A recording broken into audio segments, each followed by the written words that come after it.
বাংলাদেশের সাবেক প্রধানমন্ত্রী শেখ হাসিনার ফেরার আলোচনাটা বেশ জমে উঠেছে। এতদিন যেটি ছিল আওয়ামী লীগের অনলাইন আলোচনায়, সেটি এখন ভারতীয় সংবাদ মাধ্যমে ছড়িয়ে পড়েছে। সাথে সাথে সরকারের পক্ষ থেকেও এ নিয়ে বক্তব্য আসায় এই আলোচনায় প্রশ্ন উঠছে, শেখ হাসিনা গত কয়েকদিন ধরে তিনি ফিরছেন বলে যে বক্তব্য দিয়ে আসছেন, তার পেছনে কি এমন কোনো বিশেষ রহস্য আছে যেটির কারণে নানান পক্ষে আলোচনা শুরু হয়েছে। আবার শেখ হাসিনা ফেরার এই বার্তা নিয়ে বেশ চিন্তিত দেখা যাচ্ছে ইউনূসের সমর্থক বলে পরিচিত ছাত্র নেতাদেরকেও। তাদের কেউ প্রকাশ্যে জনসভায়, কেউ বা নিজের ফেসবুক পেজে লম্বা স্ট্যাটাস দিচ্ছেন। ভারতীয় গণমাধ্যমগুলো ঘেটে দেখা যাচ্ছে আওয়ামী লীগ সভানেত্রী 3টি ভারতীয় গণমাধ্যমকে ইমেইলে সাক্ষাৎকার দিয়েছেন, যেগুলো 19 মে ছাপা হয়েছে। তার মধ্যে আনন্দবাজার পত্রিকাকে বলেছেন তিনি এবং তার দল আওয়ামী লীগ আরো সংগঠিত হয়ে শক্তিশালী হয়ে যে ফিরবে, তার জন্য নীরবে প্রস্তুতি চলছে। প্রশ্ন হলো, এই নীরব প্রস্তুতির ধরনটা কি? সেটির ইঙ্গিত পাওয়া যায় এই 3টি ইমেল সাক্ষাৎকারে। মিলেনিয়াম পোস্টকে দেওয়া সাক্ষাৎকারে তিনি বলেছেন তিনি মাথা উঁচু করে ফিরবেন। দ্য হিন্দুস্তান টাইমসকে দেওয়া সাক্ষাৎকারে বলেছেন তার অনুপস্থিতির অর্থ তার নীরবতা নয়, কারণ তিনি কূটনৈতিক ও আন্তর্জাতিক পর্যায়ে মাথা উঁচু করে ফেরার জন্য কাজ করছেন। দর্শক, এর আগে 2 দফায় শেখ হাসিনা ভারতীয় ও আন্তর্জাতিক গণমাধ্যমে ইমেইলে সাক্ষাৎকার দিয়েছিলেন, কিন্তু এই প্রথম কোনো মিডিয়াতে তিনি দেশে ফেরার কথা বলেছেন। শেখ হাসিনার এই ইমেল সাক্ষাৎকারগুলো এমন এক সময় প্রকাশিত হলো যেখানে কয়েকদিনের মধ্যে ভারতে যাচ্ছেন মার্কিন পররাষ্ট্রমন্ত্রী মার্কো রুবিও। কূটনৈতিক সূত্রগুলো বলছে রুবিওর সফরে দিল্লিতে আলোচ্য সূচির একটি অন্যতম ইস্যু বাংলাদেশ ও দক্ষিণ এশিয়ার আঞ্চলিক নিরাপত্তা ইস্যু। শুধু দিল্লি নয়, মার্কো রুবিও কয়েক ঘন্টার জন্য কলকাতায় যাবেন, সেখানেও বিষয়টি নিয়ে আলোচনা হবে। বিশ্লেষকদের প্রশ্ন, 3য় দফায় ইমেল সাক্ষাৎকারের মাধ্যমে সেটির কি ইঙ্গিত দিলেন শেখ হাসিনা? বিস্তারিত জানতে চলুন যাওয়া যাক বিশ্লেষণে।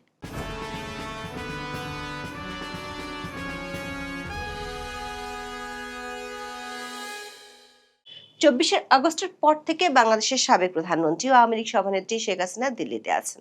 ভারতীয় সরকারের দাবি তিনি দেশটির সরকারের অতিথি হয়ে দিল্লিতে আছেন। সেখান থেকে তিনি নিয়মিত দলের নেতাকর্মীদের উদ্দেশ্যে অনলাইনে ভিডিও বার্তা দেন। দিল্লিতে থাকা অবস্থায় কোনো গণমাধ্যমে শেখ হাসিনার সাক্ষাৎকার প্রথম ছাপা হয়েছিল গত বছরের 29 অক্টোবর। ওই একদিনে বিশ্বখ্যাত 3টি আন্তর্জাতিক গণমাধ্যমে শেখ হাসিনার ইমেইলে দেওয়া সাক্ষাৎকার প্রকাশিত হয়েছিল। আন্তর্জাতিক এই সংবাদ মাধ্যমগুলো ছিল মার্কিন যুক্তরাষ্ট্র ভিত্তিক আন্তর্জাতিক সংবাদ সংস্থা রয়টার্স, ফ্রান্স ভিত্তিক আন্তর্জাতিক সংবাদ সংস্থা এএফপি এবং যুক্তরাজ্য ভিত্তিক শীর্ষস্থানীয় দৈনিক পত্রিকা দ্য ইন্ডিপেন্ডেন্ট। এই 3টি সাক্ষাৎকারের মূল বিষয় ছিল সাক্ষাৎকারগুলোতে তিনি জুলাই আন্দোলনের সময় সংঘটিত হত্যাকাণ্ডের সাথে তার নিজের কোনো দায় নেই বলে তিনি দাবি করেছিলেন। 2য় দফায় শেখ হাসিনা ইমেল সাক্ষাৎকার ছাপা হয় গত বছরের শেষ দিকে। 2025 সালের নভেম্বরে তিনি ভারতীয় গণমাধ্যম নিউজ 9কে এবং ডিসেম্বরে নিউজ 18 ইন্ডিয়াকে সাক্ষাৎকার দিয়েছিলেন। এই 2টি সাক্ষাৎকারে তিনি আওয়ামী লীগের রাজনীতি নিষিদ্ধ করার পদক্ষেপকে অসাংবিধানিক বলে দাবি করেছিলেন। তাছাড়া এই 2 দফার সাক্ষাৎকারগুলোতে ভারত ও পাকিস্তানের সাথে বাংলাদেশের সম্পর্ক এবং ইউনূসের কর্মকাণ্ডের সমালোচনা করেছিলেন, কিন্তু তার দেশে ফেরা নিয়ে এর আগে জোরালোভাবে কোনো সাক্ষাৎকারে কিছু বলেননি, যেটি দেখা যাচ্ছে 19 মে 3টি ভারতীয় গণমাধ্যমকে দেয়া ইমেল সাক্ষাৎকারে। এই 3টি গণমাধ্যম হলো হিন্দুস্তান টাইমস, মিলেনিয়াম পোস্ট এবং কলকাতার বাংলা দৈনিক আনন্দবাজার। 3টি গণমাধ্যমের পক্ষ থেকে মূল প্রশ্নটি ছিল শেখ হাসিনার বিরুদ্ধে বাংলাদেশের আন্তর্জাতিক অপরাধ ট্রাইব্যুনাল এরই মধ্যে ফাঁসির দণ্ড দিয়েছে এবং সরকার নির্বাহী আদেশে আওয়ামী লীগের কার্যক্রম নিষিদ্ধ করে রেখেছে। এমন পরিস্থিতিতে নিষেধাজ্ঞা বহাল থাকলে কিভাবে প্রত্যাবর্তন সম্ভব? এর উত্তর দিতে গিয়ে বাংলাদেশের সাবেক প্রধানমন্ত্রী তার 1981 সালে দেশে ফেরার ইতিহাস তুলে ধরেন। মিলেনিয়াম পোস্টকে দেওয়া সাক্ষাৎকারে শেখ হাসিনা বলেছেন বাংলাদেশে গণতন্ত্র পুনরুদ্ধারের গর্ব নিয়ে মাথা উঁচু করে ফিরবেন। আনন্দবাজারকেও একই কথা বলেছেন। তবে আওয়ামী লীগের নিষেধাজ্ঞা বহাল থাকা অবস্থায় তার ফেরা আদৌ সম্ভব কিনা এমন প্রশ্নের জবাবে তিনি যা বলেছেন সেটি বেশ ইঙ্গিতপূর্ণ। যেমন আনন্দবাজারকে বলেছেন, বঙ্গবন্ধুকে সপরিবারে হত্যা করার পরেও তৎকালীন শাসক গোষ্ঠী আওয়ামী লীগকে ধ্বংস করার সব চেষ্টা করে, কিন্তু উল্টো আওয়ামী লীগ শক্তিশালী হয়েই ফিরে এসেছে। যারা এই নিষেধাজ্ঞাকে স্থায়ী মনে করছেন তাদের ইতিহাসের পাতায় চোখ রাখতে বলেছেন আওয়ামী লীগ সভানেত্রী। মিলেনিয়াম পোস্টকে দেওয়া সাক্ষাৎকারে বলেছেন, 1971 সালে তৎকালীন পাকিস্তান সরকার আওয়ামী লীগকে নিষিদ্ধ করেছিল। শেখ হাসিনা বলেছেন, নিষেধাজ্ঞা যদি আওয়ামী লীগকে দমন করতে পারত তাহলে বাংলাদেশের জন্ম কখনোই হতো না। হিন্দুস্তান টাইমসকে বলেছেন, এই নিষেধাজ্ঞা ক্ষমতাসীনদের সাময়িক শক্তি প্রদর্শন, কিন্তু বাস্তবে এটি তাদের ভয়ের প্রতিফলন। তারা আওয়ামী লীগকে ভয় পায় কারণ আওয়ামী লীগ যদি নিয়মিত রাজনৈতিক কর্মকাণ্ড চালাতে পারে তাহলে তাদের পক্ষে রাষ্ট্রবিরোধী কর্মকাণ্ড চালিয়ে যাওয়া কঠিন হয়ে পড়বে। আনন্দবাজারের কাছে তিনি দাবি করেছেন, আওয়ামী লীগ বাংলাদেশের মানুষের আবেগে রয়েছে, ফলে তার ও তার দলের ফিরে আসা অনিবার্য, শুধু কিছু সময়ের ব্যাপার। আরো সংগঠিত হয়ে শক্তিশালী হয়ে ফিরবেন তিনি। নীরবে তার প্রস্তুতি চলছে। দর্শক, আওয়ামী লীগ ফেরার জন্য যে প্রস্তুতি চলছে সেটি এই প্রথমবারের মতো শেখ হাসিনা প্রকাশ্যে বললেন। অবশ্য গত সপ্তাহখানেক ধরে অনলাইনে পাওয়া তার অডিওতে শোনা গেছে তিনি 6 মাসের মধ্যে দেশে ফিরবেন। প্রশ্ন হলো, নীরবে কি প্রস্তুতি চলছে? এর ইঙ্গিত পাওয়া যায় হিন্দুস্তান টাইমস ও আনন্দবাজার প্রকাশিত সাক্ষাৎকারে। হিন্দুস্তান টাইমসের সাক্ষাৎকারে বলা হয়েছে, তার বাংলাদেশে ফেরা বা রিটার্নের বিষয়টি একটি নির্দিষ্ট তারিখ বা সময়ের উপর নির্ভর করে না। বাংলাদেশের গণতান্ত্রিক পরিবেশ, মত প্রকাশের স্বাধীনতা, রাজনৈতিক অধিকার এবং আইনের শাসন পুনরুদ্ধারে তিনি ও তার দল কাজ করে যাচ্ছেন। তিনি বলেছেন, তার অনুপস্থিতির অর্থ তার নীরবতা নাই। এরপর তিনি যেটি বলেছেন সেটি থেকে ধারণা পাওয়া যায় নীরবে যে প্রস্তুতি চলছে সেটি আসলে কি। তিনি জানিয়েছেন, বাংলাদেশের জন্য তিনি লড়াই করছেন এবং তিনি ও তার দল আওয়ামী লীগ কূটনৈতিক পর্যায়ে, আন্তর্জাতিক আইনি কাঠামোর মধ্যে এবং বিশ্বব্যাপী মিডিয়ার মাধ্যমে সক্রিয়ভাবে কাজ করছেন। আবার মিলেনিয়াম পোস্টের সাক্ষাৎকারেও বিষয়টি পরিষ্কার করে বলেছেন, কূটনৈতিক ও আন্তর্জাতিক পর্যায়ে বেশ জোরে সোরে কাজ চালাচ্ছে আওয়ামী লীগ। আরেকদিকে দেশের নেতা কর্মীরাও আগের চেয়ে অনেক বেশি সংগঠিত বলে তিনি দাবি করেছেন। এমনকি কূটনৈতিক পর্যায় থেকে বিভিন্ন সময় রিফাইন্ড আওয়ামী লীগ গঠনের যে প্রস্তাবের কথা শোনা গিয়েছিল সেটি নিয়ে তিনি যে খুব বেশি চিন্তিত নন সেটিও 3টি সাক্ষাৎকারে তিনি জানিয়েছেন। দর্শক, শেখ হাসিনা এই যে প্রথমবারের মতো আওয়ামী লীগের ফেরার বিষয়ে কূটনৈতিক ও আন্তর্জাতিক তৎপরতার কথা বললেন সেটি এমন এক সময় যখন মার্কিন পররাষ্ট্রমন্ত্রী মার্কো রুবিও দিল্লি সফরে যাচ্ছেন 5 দিন পরে। কূটনৈতিক সূত্রগুলো বলছে, 3 দিনের সফরে রুবিও পররাষ্ট্রমন্ত্রী হওয়ার পর প্রথমবারের মতো ভারতে যাবেন।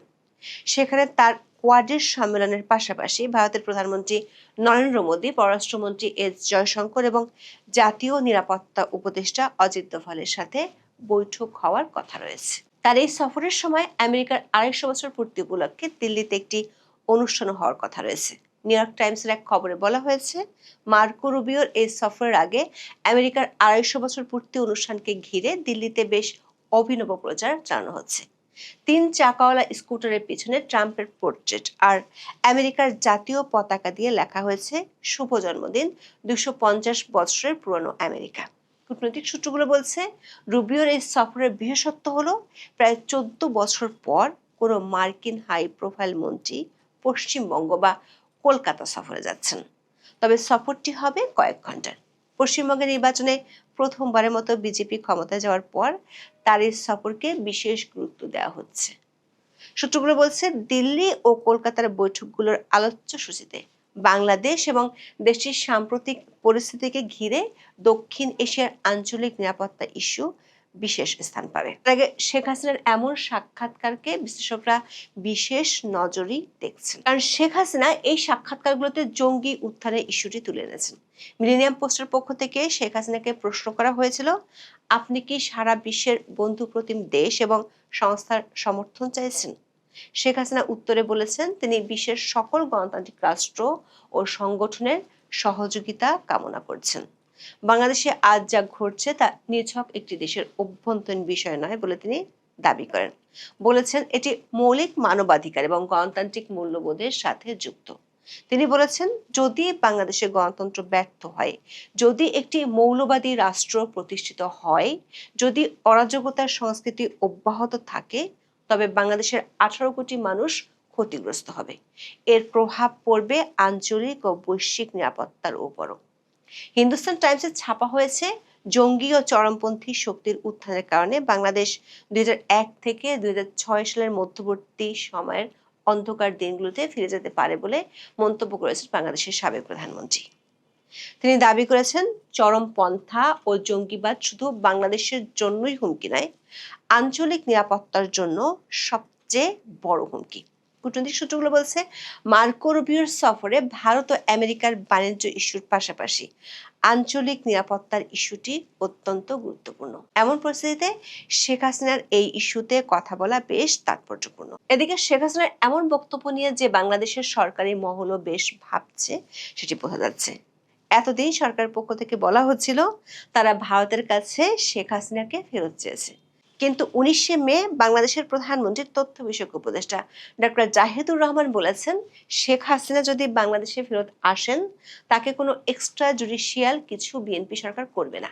তিনি বলেছেন, শেখ হাসিনার বিচার হয়েছে, দেশে ফিরলে তাকে সে রায় ডিফেন্ড করতে দেওয়া হবে। বিরোধী দলীয় সংসদ সদস্য হাসনাত আব্দুল্লাহ একদিন আগের মতোই দাবি করেছেন, আওয়ামী লীগ কিংবা শেখ হাসিনাকে ফিরতে দেওয়া হবে না। 19শে মে শেখ হাসিনার সাক্ষাৎকারগুলো প্রকাশের পরই লম্বা স্ট্যাটাস দিয়েছেন ইউনূসের মাস্টার মাইন্ড খ্যাত সাবেক তথ্য উপদেষ্টা মাহফুজ আলম। অবশ্য তার স্ট্যাটাসটা একেবারে গদ্য কবিতার মতো। সেখানে তিনি দাবি করেছেন, আওয়ামী লীগ সেদিনই ব্যাক করেছে 24কে 71-এর বিরুদ্ধে দাঁড় করিয়েছিল স্বাধীনতার বিরুদ্ধের শক্তি। তিনি আওয়ামী লীগের শক্তিশালী হওয়ার পিছনে ইউনূসের আমলের মব শাসনকে দায়ী করেন। অবশ্য সেই সময় তিনি নিজেই ছিলেন ক্ষমতায়, যে ক্ষমতার দম্ভে তিনি আইন ও সংবিধানের তোয়াক্কা না করে বঙ্গভবনে গিয়ে বঙ্গবন্ধুর ছবি নামিয়ে ফেলেছিলেন। কূটনৈতিক একাধিক সূত্র বলছে, ভারত বাংলাদেশ সম্পর্ক এবং আওয়ামী লীগের নিষেধাজ্ঞা ও শেখ হাসিনার ইস্যু নিয়ে এই দুটি দেশ ছাড়াও আরও দুটি দেশের মধ্যস্থতায় কূটনৈতিক পর্যায়ে গত 2 সপ্তাহে বেশ কয়েক দফা আলোচনা হয়েছে এবং সে আলোচনাগুলো হয়েছে ভারত ও বাংলাদেশের বাইরে। একটি আলোচনা হয়েছে পশ্চিমা একটি দেশ এবং আরেকটি আলোচনা হয়েছে মধ্যপ্রাচ্যের একটি দেশে। সেসব আলোচনার পরেই শেখ হাসিনার এমন ইঙ্গিতপূর্ণ সাক্ষাৎকার ছাপা হয়েছে। এ কারণে কূটনৈতিক সূত্রগুলো বলছে, মার্কো রুবিওর এই সফরের পর এই অঞ্চলের দেশীয় আঞ্চলিক পরিস্থিতিতে অনেক নাটকীয় মোড় দেখা দিতে পারে। এখন এ পর্যন্ত। সবাই ভালো থাকুন, সুস্থ থাকুন, নিরাপদে থাকুন। দেখা হবে আগামী পর্বে।